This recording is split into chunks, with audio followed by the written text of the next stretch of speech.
تجميلي تجميلي، لا مفيش ممكن.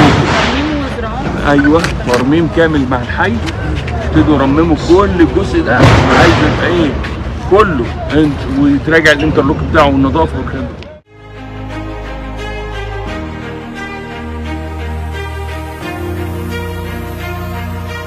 اطلع بعيالي هنا مفيش لمبه، المواطن بيشتكي ان مفيش اضاءه هنا المنطقه دي، المربع ده كله، كل الاضاءات دي النهارده تتراجع بالكامل.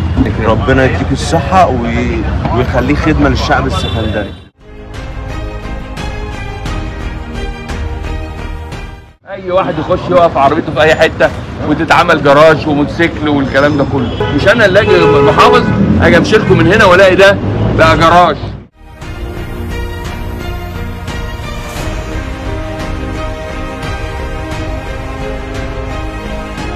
مش ساكت في حد، ساكته ليه؟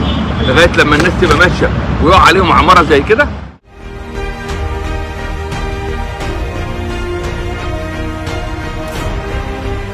كل الكلام ده هتفتحه للناس. شايف المدخل ده كل ده يخش جوه ويتلم الكلام ده، مفيش بقى يمين وشمال والكلام ده كله.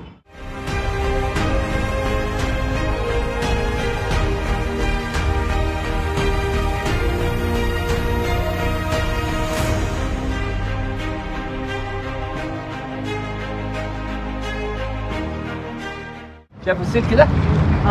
امشي بيه كده بقى ده طريق. كل اللي بره ده بتاعك، سامح لك انك تحط وش واحد تدرمونس عشان نشرب البحر بس.